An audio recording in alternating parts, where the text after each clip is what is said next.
শেখ হাসিনাকে বাঁচাতে গিয়ে বাংলাদেশকে নিয়ে খুব ব্যস্ত থাকছেন ভারতের কর্তারা। একে একে তারা ঢাকাকে বহু সাজেশনও দিয়ে যাচ্ছে।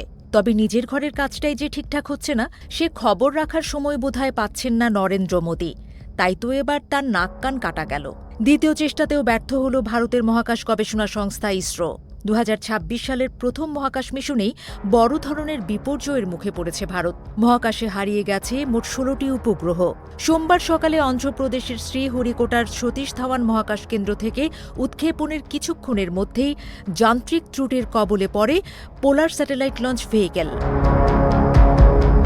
সোমবার সকাল 10:18 নির্ধারিত সময় অনুযায়ী উৎক্ষেপণ করা হয় 44.4 মিটার লম্বা 4 স্তর বিশিষ্ট PSLV-C-62 রকেটটি।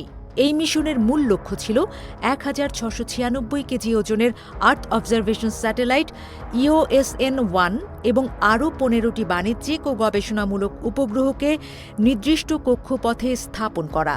তবে উৎক্ষেপণের পর রকেটের তৃতীয় ধাপে গুরুতর যান্ত্রিক সমস্যার সৃষ্টি হয়।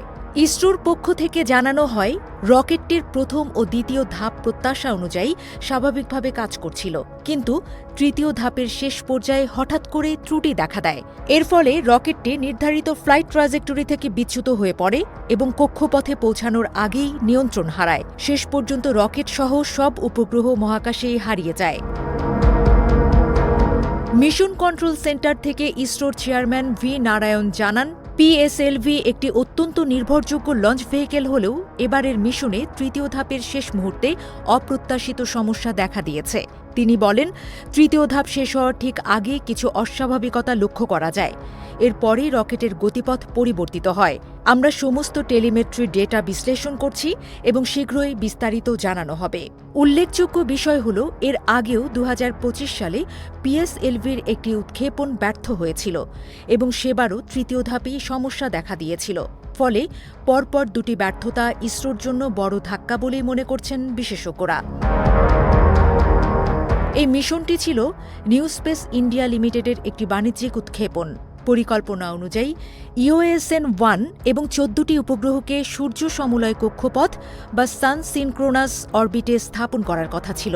পাশাপাশি স্পেন ও ফ্রান্সের যৌথ উদ্যোগে তৈরি কিট ক্যাপসুলকে নিয়ন্ত্রিতভাবে পৃথিবীর বায়ুমণ্ডলে ফিরিয়ে আনার পরিকল্পনাও ছিল, কিন্তু রকেট ব্যর্থ হওয়ায় সেই পরিকল্পনাও বাস্তবায়িত হয়নি।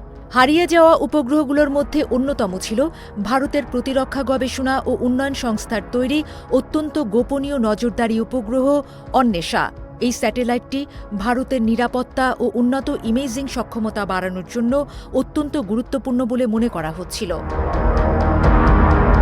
এছাড়া হায়দ্রাবাদ ভিত্তিক ধ্রুব স্পেসের থাইবল-3 ও লাচিত, বিভিন্ন বিশ্ববিদ্যালয়ের শিক্ষার্থীদের তৈরি CGUSAT ও DSUSAT, চেন্নাইয়ের স্টার্টআপ অরবিটেড অ্যারোস্পেসের আইলস্যাট, গুজরাটের শিক্ষার্থীদের তৈরি সংস্কার স্যাট, নেপালের মুনাল এবং ব্রাজিলের অল্টো স্পেসের 5টি উপগ্রহ এই ব্যর্থ মিশনে হারিয়ে গেছে।